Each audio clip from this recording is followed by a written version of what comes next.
Good morning, Queensland. I can update Queenslanders to advise that there is one new case today. This new case is locally acquired on the Gold Coast and is linked with the existing cluster. So that brings this cluster on the Gold Coast to 4 people. The person has been in the community for a number of days infectious, and we understand may have recently travelled from New South Wales. So we're still getting details around that, but this may end up being the source of this cluster. But having said that, there is still a risk on the Gold Coast because there are a number of these positive cases that have been in the community for a number of days. So please, we want anyone on the Gold Coast to come out and get tested if you have any symptoms whatsoever.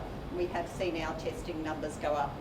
So we're now at 39 active cases. We've had 12,468 tests in the last 24 hours, which is great to see so many people still coming out and getting tested, and 10,443 vaccines.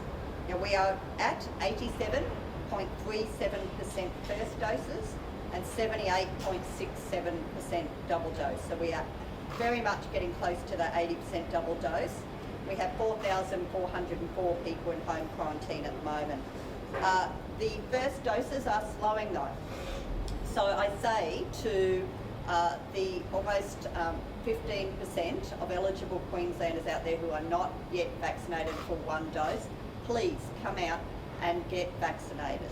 The borders are opening on Monday. Our mandatory vaccination social measures come into effect on the 17th of December, and we want everyone to have a safe Christmas and enjoy time with loved ones, and you can do that by going and getting vaccinated.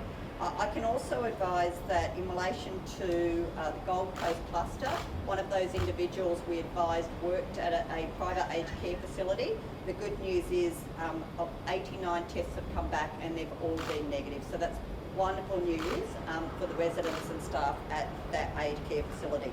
Now some people may have noticed, and I should say, there's likely to be more exposure sites on the Gold Coast going up as we interview this gentleman. So please keep an eye on our website if you have been at the Gold Coast or you live in the Gold Coast area. We did put the Cairns Airport up as an exposure site. That is because we had a overseas traveller who had travelled through New South Wales, was eligible to come up and fly into Cairns and then to quarantine, but they have since tested positive. So people on that flight and at the airport are being asked to just have a look at the date and times and follow the advice of the public health unit in relation to any testing or any quarantine requirements.